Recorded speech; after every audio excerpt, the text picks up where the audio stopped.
Welcome, welcome, welcome, everyone. My name is Caroline Colas. I'm the Senior Director of Health and Wellness at the Marlene Meyerson JCC Manhattan, and I am your host today on the Positive Psychology Hour.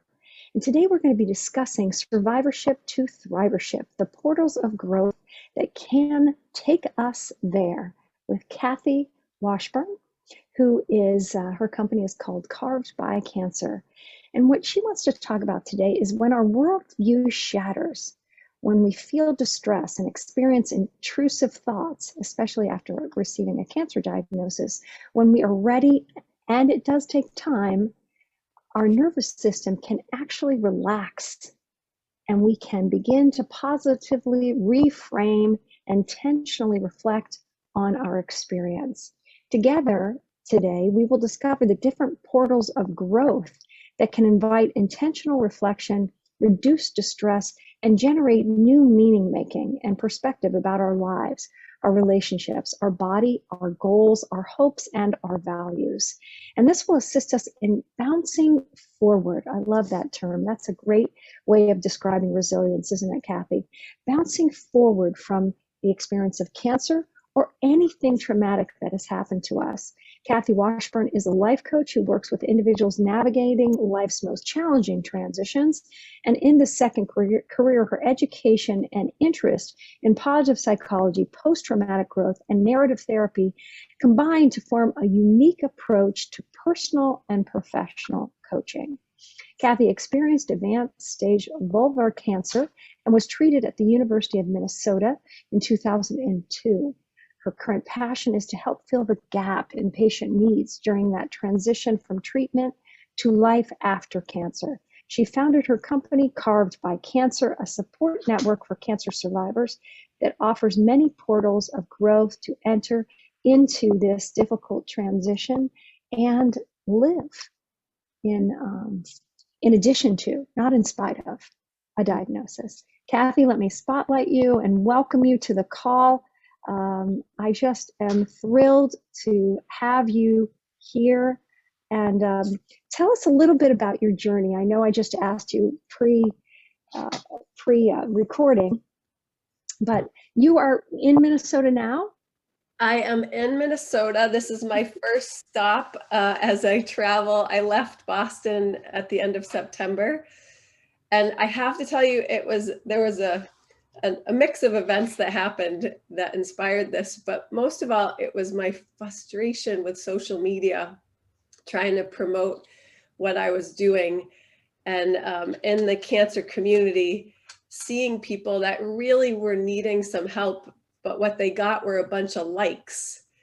And so I would spend a lot of time on Instagram, mostly responding to people that I felt were reaching out for some help, because I didn't want to just be another like. And my friend said to me, Kathy, that is not sustainable. You can't spend hours responding to all these people on Instagram. And I just was so frustrated. I was like, I don't know how else to reach them, but I feel like I need to do it in person. So my lease ran up. I couldn't find a house to buy because the housing market is just insane on where I was from. And I decided just to pack up and travel around to different cancer centers to try to raise the awareness and meet people in person. So I've created these meetup groups, and I'm just reaching out, as hard as it is to get into these cancer centers, to try to get to the population I'm trying to serve. So I'm trying from all different venues. So that's what I'm doing. It's a little crazy, but it's very exciting, and I'm meeting a lot of beautiful humans. You know, I'm reminded when we did our SIP training, they talked about throwing your backpack over the wall, right? And a reference that just means sometimes you have to not exactly plan it all, that you have to just throw it over the wall. And that means that with all your resources over the wall, you've got to like figure out how you're going to get over the wall. And in a way, and you have to have faith that climbing that wall and getting to the other side i.e. taking a trip around the country to talk to cancer centers without appointments, without really anything mapped out, is very much like that. Do you think so, or am I on the right track? You are on the right track. And I remember my little backpack that I got at the end of SIP. I had that on my altar for the longest time to remind me. And post-traumatic growth, which is what we're going to talk about today, and I call the elements of post-traumatic growth portals of growth, because those are the things that help us build the self-efficacy to toss the backpack in the first place. A lot of what happens when we experience trauma, and I use trauma in a very, I don't know what the word is, in an accessible way. We all experience trauma. Trauma is in the eye of the beholder. You and I could go to a movie and watch and come out of the movie and see a car accident. I could experience trauma from that, and it might not trigger anything, so it's really in the eye of the beholder. And additionally, trauma is, we tend to get stuck in trauma when we feel that we're alone in it, when we keep our stories to ourselves. And so I have studied with Dr. David Drake. He's a brilliant man on narrative coaching and using the power of someone's story. So when I work with people, I help them understand and share how they became, who they're being, and who they wish to become. And post-traumatic growth is really the ability to reframe your experience in a positive light. So it's your same story. It's just that you begin to tell it differently, which is really powerful.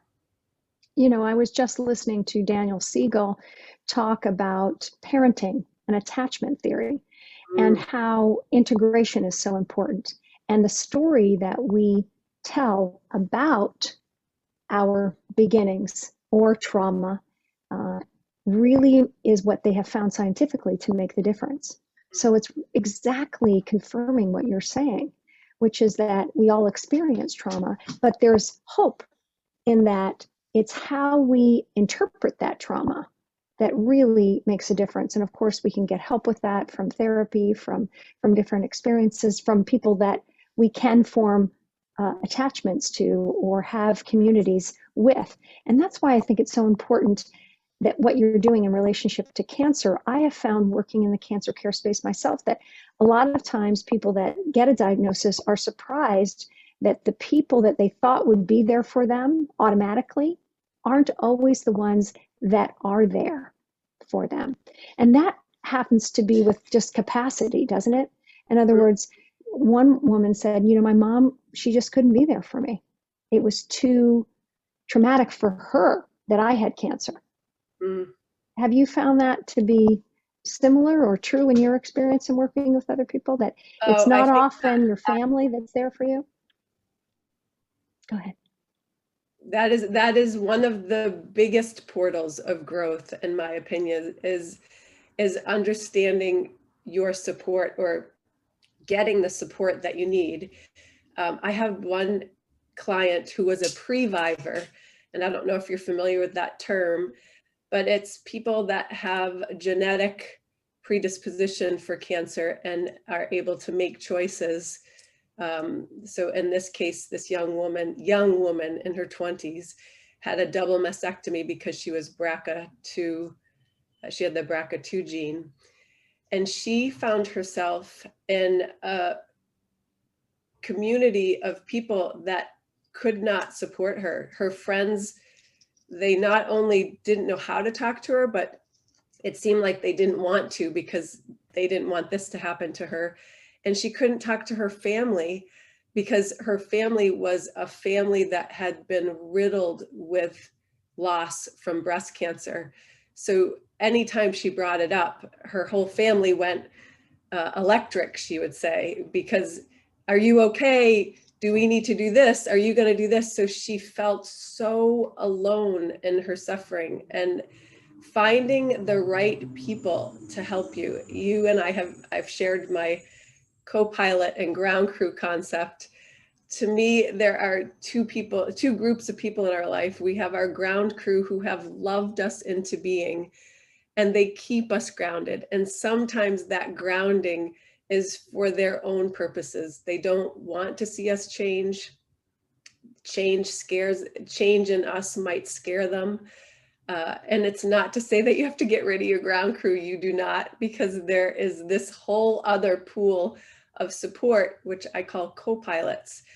And many of these people don't know us well. They can be experts, doctors, therapists, psychologists, all kinds of access there. And then there also can be these non-credentialed experts, these people that have walked through this hell that we find ourselves in. And so that we know, oh, we're not alone. And they might not be all the way through the forest, but they're 2 steps ahead of us, and they can hold our hand and walk us through. And then there's these resonant relationships, which SIP is a beautiful display of resonant relationships where you're learning with other people. So in that storyline that I told you, understanding how we became who we're being and who we wish to become, those resonant relationships help us practice that becoming to the point that we feel comfortable and we can go back to our ground crew with confidence and be that person. So in my example earlier, when I told my mom what I was doing, there was a little bit of horror in her eyes. Where are you going? And if I didn't have all these resonant relationships that were helping me shine in this other light, I might have crumbled and said, yeah, you're right. This is a crazy idea. I can't do that. But I had so much support in my co-pilots, and I continue to have support with my co-pilots that I continue to fly. So that resonant relationships in general, that is one of the elements of post-traumatic growth. And I believe it's the biggest portal. Beautiful. So do you want to kind of give us an overview of post-traumatic growth, and then I'll come back and ask some questions? Sure. Post-traumatic growth is not a new term. It might be new to everybody here, but it's actually ancient. The idea that good can come from suffering has been around for hundreds of thousands of years. But the term post-traumatic growth was coined in 1995 by the research of Calhoun and Tedeschi. And they were actually interviewing people from the military. They were trying to figure out why some could come back from tours of duty and bounce forward while others just couldn't get their feet underneath them. And so they came up with 5 elements of post-traumatic growth that when present were indicative of people being able to bounce forward. Interpersonal relationships is one that we just spoke about. Another one is personal strength, that notion of, wow, I got through that. I can get through anything. A third one is spiritual change, and that's not necessarily religion, although many people will grab onto a religion from childhood or find a new religion after trauma. But this is more about finding purpose and meaning as you wrestle with what happened in this new understanding of life. The fourth one is appreciation of life. We're often left with a greater appreciation for what you have. Things that might have bothered you before don't bother you anymore. And other things that you took for granted, you don't take for granted anymore. And the fifth one is new life possibilities. That's this sense of opportunities that might emerge in this new life after the struggle. So those were the first 5 post-traumatic growth elements. But I wasn't satisfied with that. I had all of those elements when I had cancer. I think innately I had that attitude of gratitude. It's one of my top 5 signature strengths. Um, I also had a great group of people, mostly ground crew. And I was described as scrappy when I was little, which I think was that personal strength. I had that resilience. So I kept digging deeper when I was going through SIP. And I found the research of Kate Heffernan. And she came out in 2012 and said, hey, what about the body after trauma? And I thought, there's my girl. Because I was having a really hard time with my body. I had vulvar cancer, and the radiation, the 35 radiation treatments, in addition to receiving the chemotherapy for both ovarian cancer and colon cancer, because there wasn't really a protocol for vulvar cancer. But the radiation appointments, I felt like it almost separated my body in two from the waist down. I can't, if you've experienced cancer, I think you will all agree radiation was way scarier than the chemo. And it really, although you can't see it or touch it, it was incredibly powerful. So Kate's work, she added reconnection to the body. There must be a reconnection to this new body.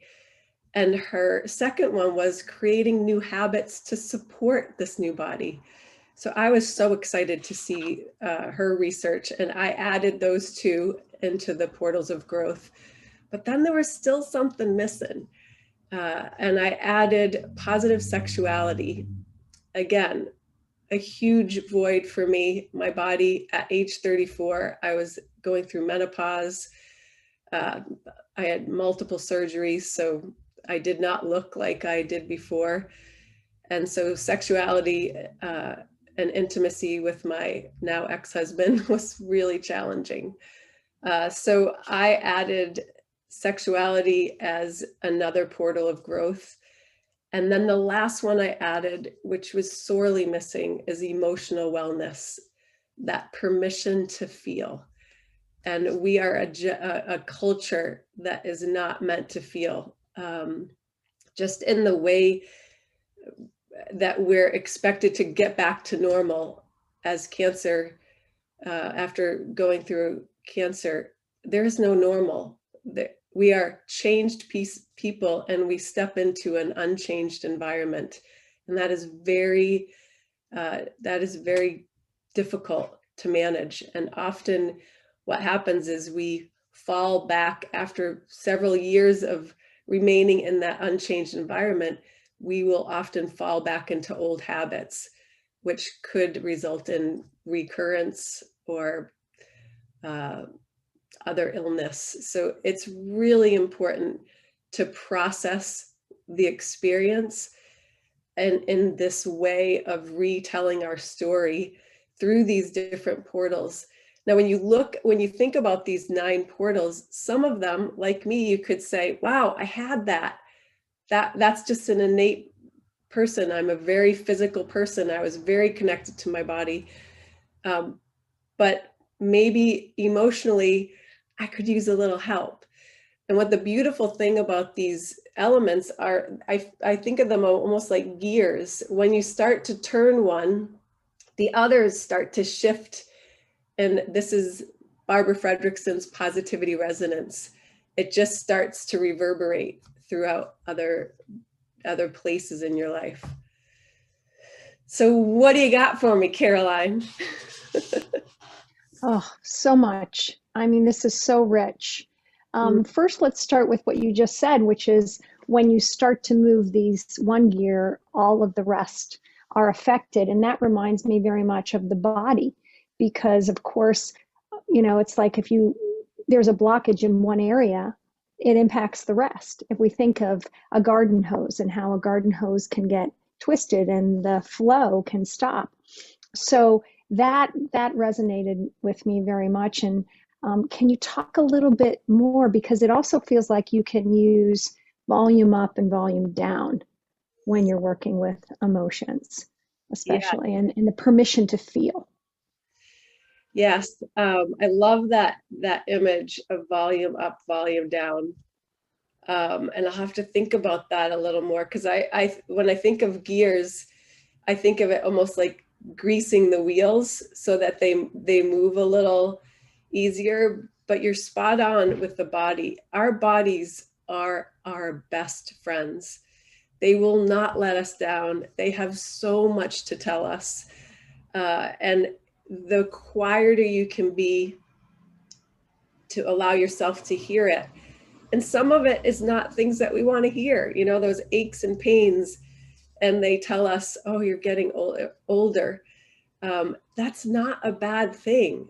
It's the processing of that thing that is going to help us. So emotional wellness, I think this is probably the most underlooked piece of the post-traumatic growth elements as I describe them. And again, all of these have rich research behind them. Not all of them in the post-traumatic growth light, but they all have a lot of research that support them. And I read in this book, which I have somewhere, by Dr. Gabor Mate, and he talks about, I had no idea, this research was done in, I think, 1984. And when we learned about type A and type B personalities, we all know type A are a little more aggressive, and it turns out that they are prone to heart disease because of the way they are. There's type B, which is kind of that happy medium, happy-go-lucky. They're able to express their emotions. But shockingly, there is a type C. I never knew this part of the research. I don't know if you have. But type C is often referred to the Cancer personality because they go along through life. They're a little bit like type Bs in that they're kind of happy-go-lucky, but they suppress their emotions. They can't express themselves. And that was me. I grew up in a very supportive environment. My parents loved me, but I grew up on the East Coast, raised by Protestant work ethic, work. Fun was not part of our vocabulary. And emotions, God, no. Everything went under the rug. The rug was so lumpy, I don't even think any of us could walk across it. And I'm just realizing that at age 55, like, oh, I can feel? It's really important. But that research was astounding to me. And that's why I've added it as a portal, because it cannot, that's another one.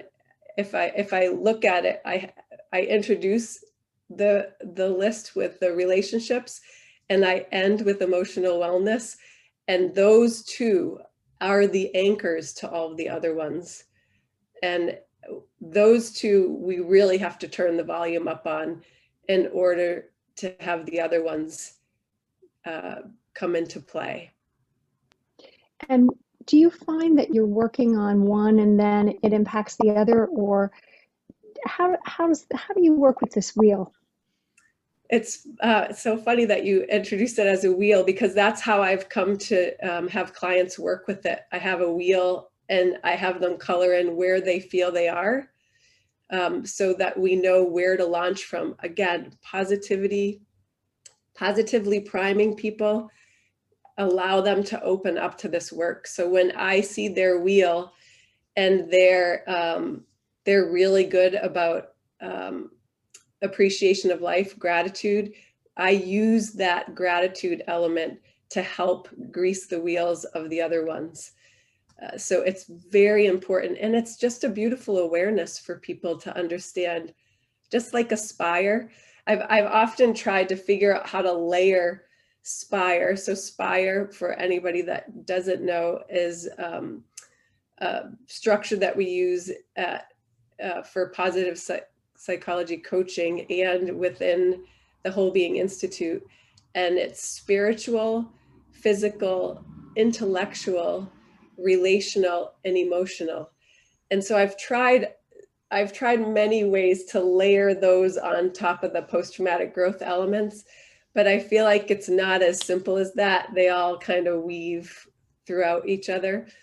But we do Spire check-ins, helping people understand where are they on a scale of 1 to 10. I do something very similar with the post-traumatic growth elements.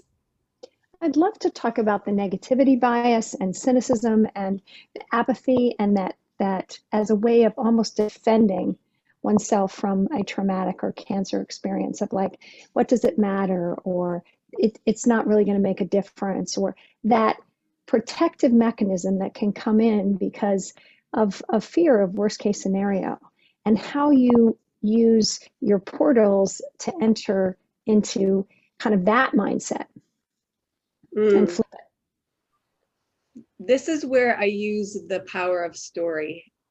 And when people share their stories, and it's a little off-putting when I start my coaching sessions, I'll often invite people to share a story, what's on your mind. And, there's this, wait a minute, I came here for you to fix me. What do you mean? What do you want me to tell you? And often the stories that they share about their cancer experience and how they share it and the people that they're leaving out in the story, they're often where the pieces haven't quite filled in yet, that are not allowing them to move from this is how I became to this is how I'm being to this is how I wish to become. So people's stories are just the openings to help people figure out where they are in their own storyline, and how then we can help them build self-efficacy so that they can begin to reframe their story in a more positive light. Negativity bias, there's this element of rumination that happens in our cancer story where we continue to tell it over and over. And the research says each time you tell your story over and over, your body re-experiences it. So if you're telling that story over and over in that negative light, you're re-traumatizing yourself over and over again. My capstone project for SIP was sharing a story. I titled it "The Moment I Ghosted My Body." And it was something that I had kept inside for years, this humiliation during my radiation. The first radiation appointment, I was 34 years old, and my doctor was a woman, but my radiation technician was a young, extremely handsome man. And when he called my name in the waiting room, I thought, you have got to be kidding me. How is it that I get this guy? So he invites me into this room that's just a horrible, cold metal room, and tells me to disrobe and get on the table, which is a cold metal table. And I am buck naked because I have tattoos all over my torso. And he goes and gets these pillows that were made for my legs to hold my legs in a butterfly position. So he comes back in the room and he's stealthily putting my legs into this position where I am just so vulnerable. It was so horrifying. And I had never told that story except to myself. And sharing that story and turning it into this different light, where that moment that I ghosted my body and I learned to just literally take myself up into the corner of the room and not be part of myself, was the moment that I disintegrated. You talk about integration. That was the moment I disintegrated. So understanding that that's when it happened was what allowed me to reintegrate that part of myself using these elements of reconnecting to my body, positive sexuality, emotional wellness, gratitude, to bring myself back into wholeness, for lack of, sounds a little grand, but it's actually what happened. It's amazing, Kathy. And I know that there must have been, I know for some folks that I work with, there's some anger about why was it like that? And it shouldn't have been like that. And maybe even some of folks on the call might be feeling protective of you, like our system should change and that kind of thing.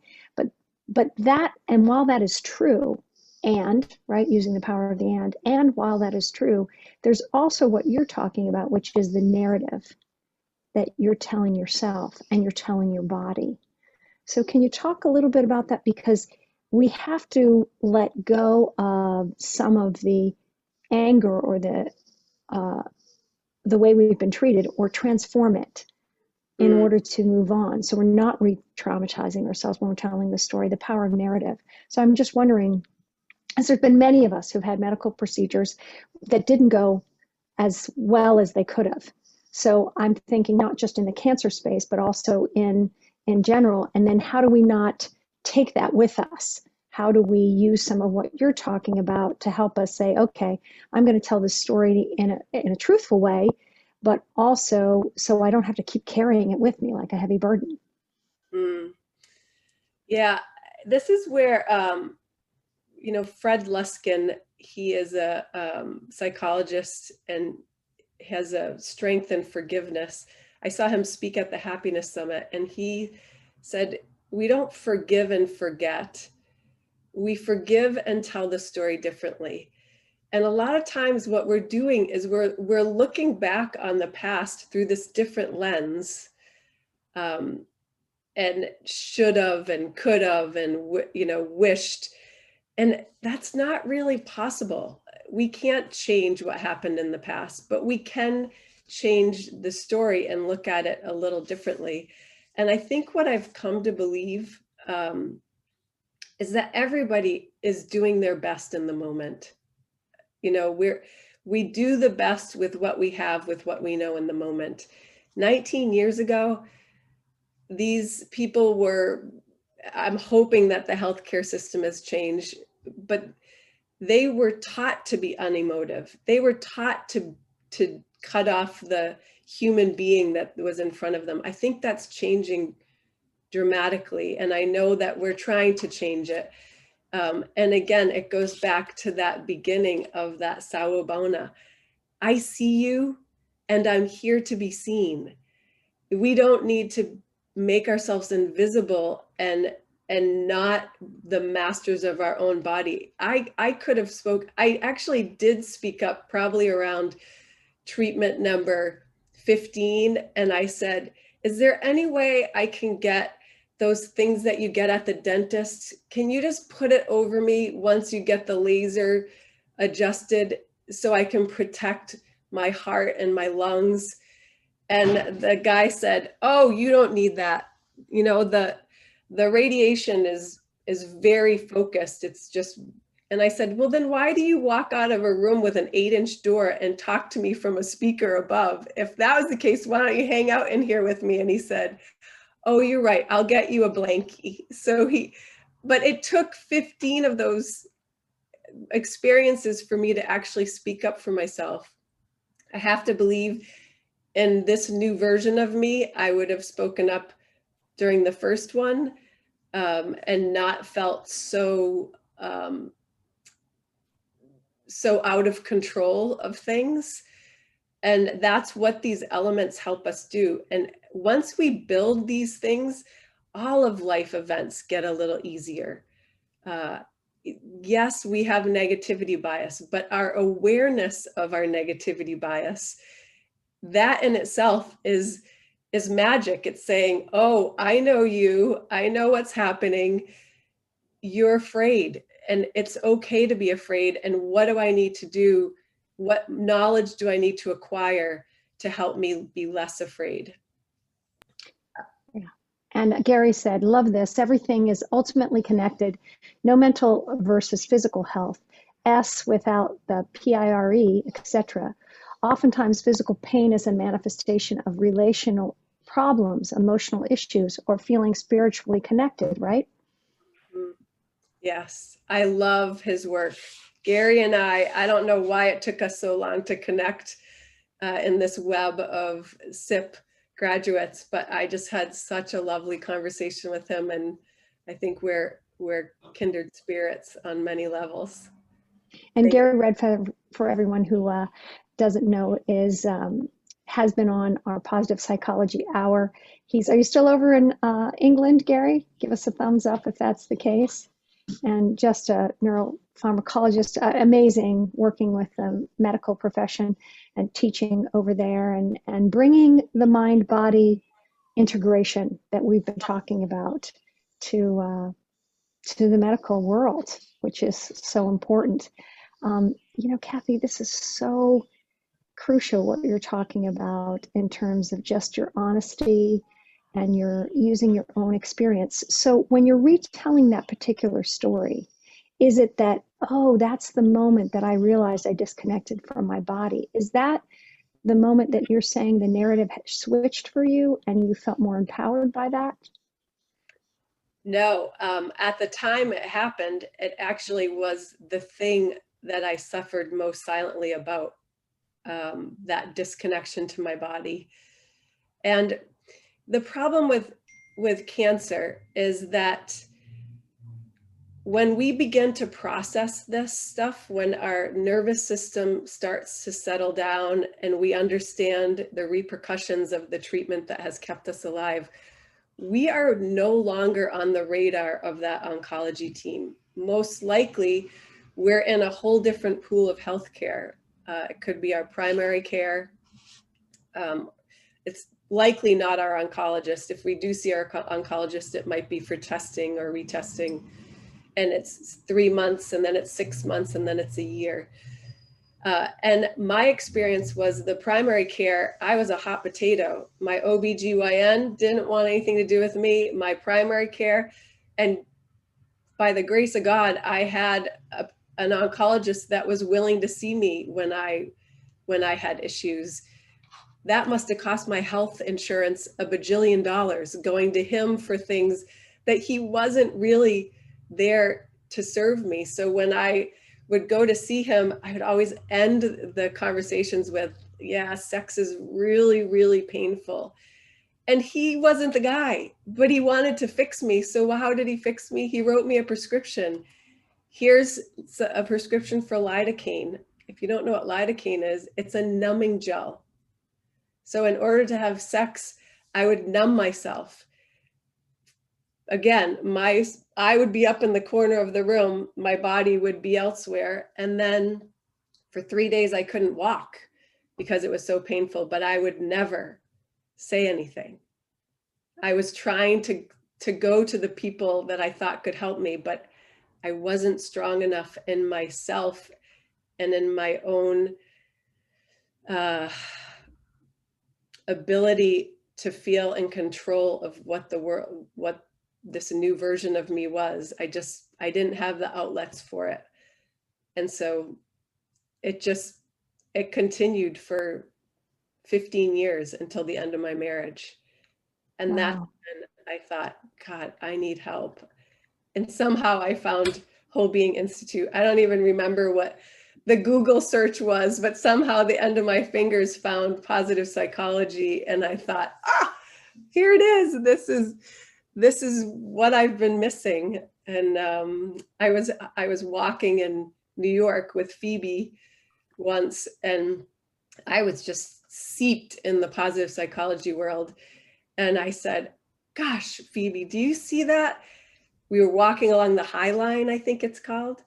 Mm-hmm. And she said, oh, I see it. I know what's happening, because I was having these weird staring contests with people that were coming the other way. We were just having these kind of intimate eye gazing. And she said, it's because of your vagal nerve. And I thought, what? And she said, all of this positivity has heightened your vagus nerve, which is our 10th cranial nerve and responsible for facial expression, My eyes were twinkling. My ears could hear the human voice better. Again, I just delved into that research and I thought, this is crazy. And not long after that, my mom asked me if I had blue contact lenses in. And I said, Mom, my eyes have always been blue. And she said, I know that, but I don't think they were that blue. And then I said, well, it's because of my vagus nerve. And then she left, but it was Yeah, a fun. she checked out after that, right? Oh my gosh. Well, what I think you're saying is kind of like when we get a diagnosis or when we're getting treatment, it's conceivable that we're in fight, flight, freeze, We are right? stability And and all the time. right, and that we're in that fear state. And then when that, as you said, when the nervous system calms down and we're sort of out of that, we're like, wait a second, I could have done this, or this to make that better, right? And it Right. seems like some of your work right now is like, okay, wait a second. Maybe what we can do is activate the parasympathetic nervous system. So I'm not in that, you know, fight, flight, freeze, so that I can start to heal and giving people knowledge about that earlier so that they can pay attention. Wait a second, have I left? Am I speaking up for myself? What do I need? Who is my ground crew and who are my co-pilots? Even those terms and post-traumatic growth, it sounds like that's active in helping us go through a pandemic. Yes. Right? A pandemic, a treatment, whether any of us, I know some of us on the call have had COVID and have been hospitalized and that kind of thing. So what to ask for and to not walk into something unexpectedly, unaware of, wait a second. I remember a friend said, make sure if you have to go to the hospital, bring blankets with you because for COVID, because they're out of blankets and I was really cold. So even somebody saying that is really helpful, right? Yes. And you just opened up something for me because I normally don't see clients that are in the middle of treatment because they are primarily in fight or flight. But you just made me look at that differently because yes, that is their reality. And for 90 seconds at a time, we can invite ourselves to step into something positive. Positive things are happening all day, every day to every one of us. We just, again, negativity bias allows them to just go off the duck of a back, or I don't know what that expression is, but so To whirl off the back like roll water off on a the duck back, or yeah, something. yeah. But so we're often don't focus on them, but many of us might be covered in a warm blanket and just sense drenching ourselves for 90 seconds in this moment. I have a warm blanket covering me. I have access to health care. I'm getting the care that I need, and just feeling that for 90 seconds. You can open your eyes after the 90 seconds and your reality has not changed. But we can shift ourselves slowly, and knowing these things, these post-traumatic growth elements, doesn't mean we have to wait till post cancer to start accessing them. I just spoke to a woman the other day who got diagnosed with stage 4 lung cancer. And the one thing I share with everybody that first gets diagnosed, I ask them to put their hands on the place of their cancer. And I had another woman that had bone cancer and she just hugged herself, and just remind them that they are not their cancer.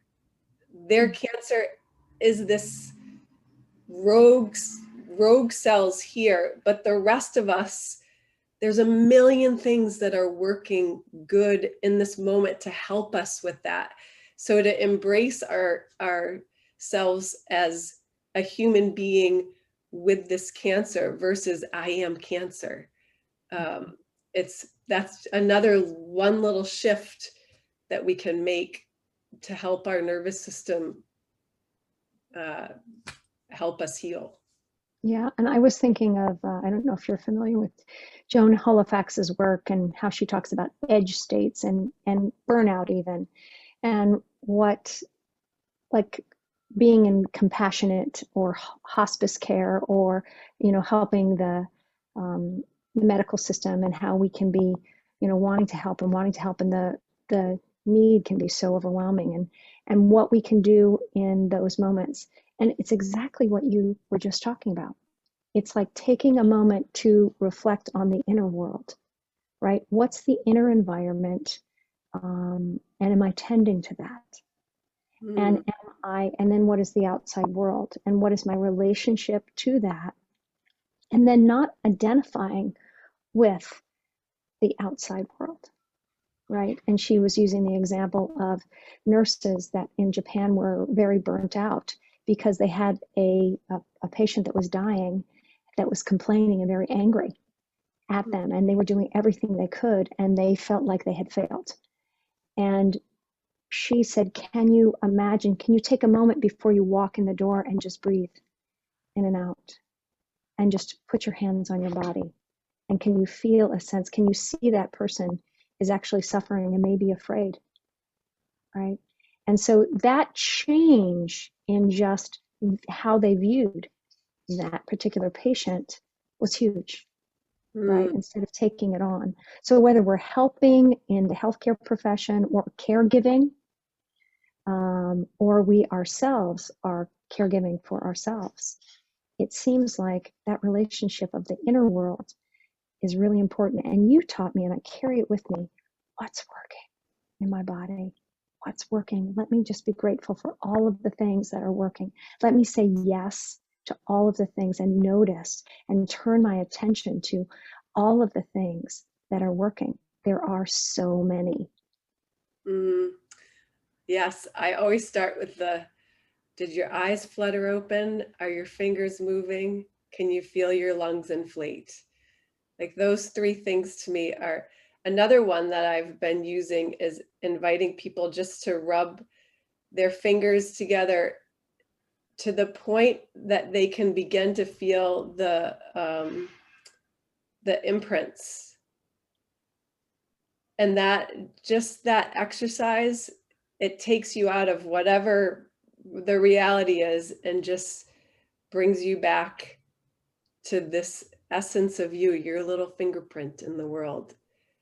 And it's just as simple and magnificent as that.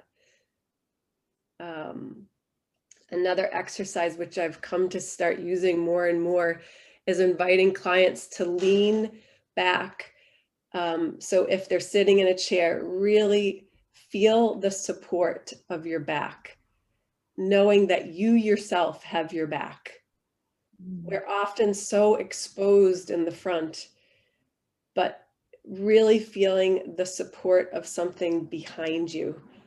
And it can be caregivers. I have them sit back to back to feel like we have each other's back, or people just sitting and leaning against the wall and feeling their back supported. There's something so powerful in understanding that we have all that we need, and leaning against something it can be a reminder that we have our own back. Oh, I love that. I also want to go back to this idea of illness.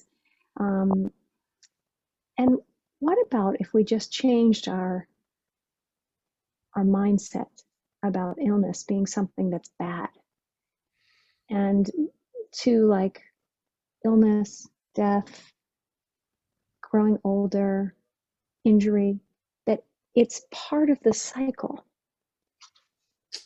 To me, when I started to think about that and reframe that and saying, wait a second, instead of me thinking, oh my gosh, something's wrong, and then all of the alarms go off. But in all other cultures, that's not always the case. It's like, oh, the body goes through cycles. And I'm thinking of the trees, right, and how they have rings around them that when you cut a tree down, you can see how old it is. And some of those rings will sometimes be a little broken in there. a tree expert will say, oh, well, this is when there was an invasion um, of a insect, or this is what must have been when it was really cold because there wasn't as much growth. So I'm wondering if you have thought, or if you have any thoughts about illness being sort of part of our life cycle, injury, these things, instead of like, oh my gosh, I've got to like be on high alert and be in that sympathetic response because something is wrong, versus wait a second, let me just be with this. Yes, it's I think the Buddhists say living is the suffering, you know, that is part of life. Glendon Doyle, I can't remember what her book is, but she has this great section in there talking about how she had a sign on her child's room that basically said, you know, life is rainbows and unicorns. And she said if she had to do it again, she'd rip it down and put something up there that said, life is going to be tragic and you will get through it. You know, to learn at a young age, like, come on, this is actually what life is.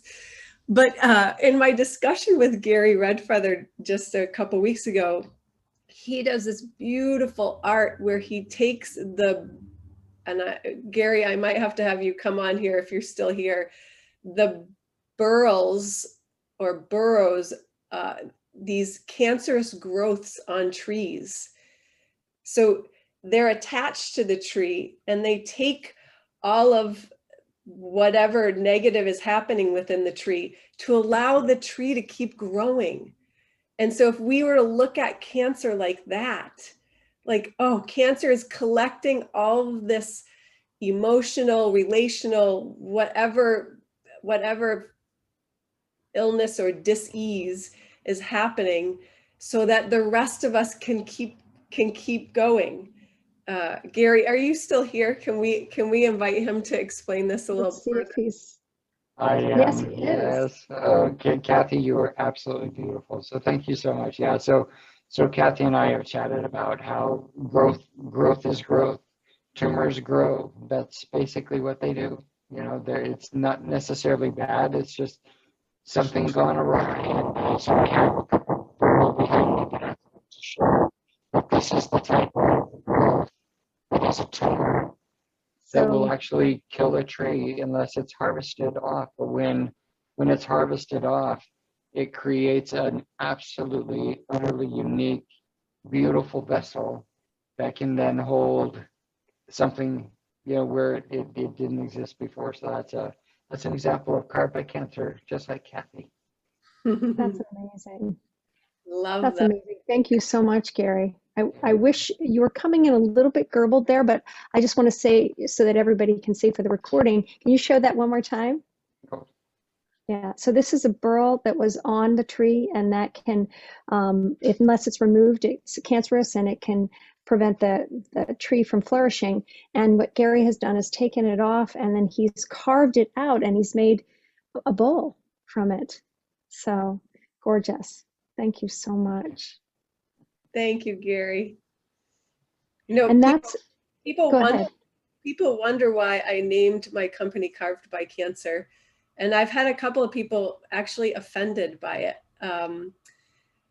But what it means to me, actually, it came from Michelangelo's sculptures called The Slaves, where they're unfinished. And it's surmised that he left them unfinished because we're constantly carving away what no longer serves us in order to find that true authentic self inside. So I think Gary's work is a beautiful display of exactly that. And I love that you found positive psychology.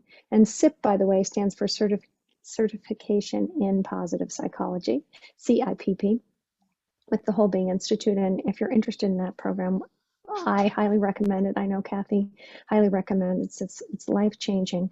But I'm interested in if you would like to end with just a message for us, something that's inspiring you right now.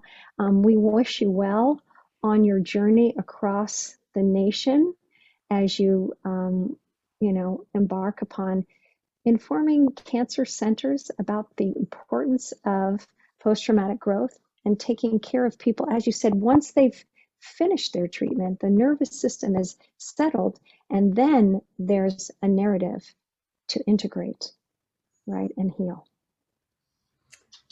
Yes, I think I will part with you with the message that you are already good and right. There's everything already good and right within you, and your stories can be the avenues to discover that in yourselves. And the post-traumatic growth elements are all available to you. That's the beauty of this work, is that it costs nothing. It is it's not a pill, it's not a quick fix, it's a process. That's why SIP is 9 months long. You know, it takes 9 months to go through this process for and with and by ourselves. But it's available to everybody. A survivor is a person who has lived through hardship or a disaster. A thriver is someone who actually can grow from that experience. And I believe every single one of us can do that. Thank you so much, Kathy. I'm going to take off the spotlights and open it up. If anybody would like to thank Kathy, we are at our lunch hour. Sheila says, Kathy, you are amazing and radiant. Kathy, it has been a joy to see and hear you. Namaste. People often become more in touch with their spiritual aspects after they're ill. Kathy, thank you for sharing your deeply personal and intimate story and experience.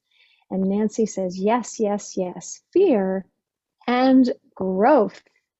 And thank you, peace. Thank you for having me, Caroline. It has been an honor, and thank you all for the gift of your time. Take care and good luck on your journey. Safe travels. We will check in with you from the road. We want to hear how you're doing. Please, check in. Let us know how it's going. And I know you're going to make a huge impact. You have already. Thank you so much, Caroline. Be well. Thank you.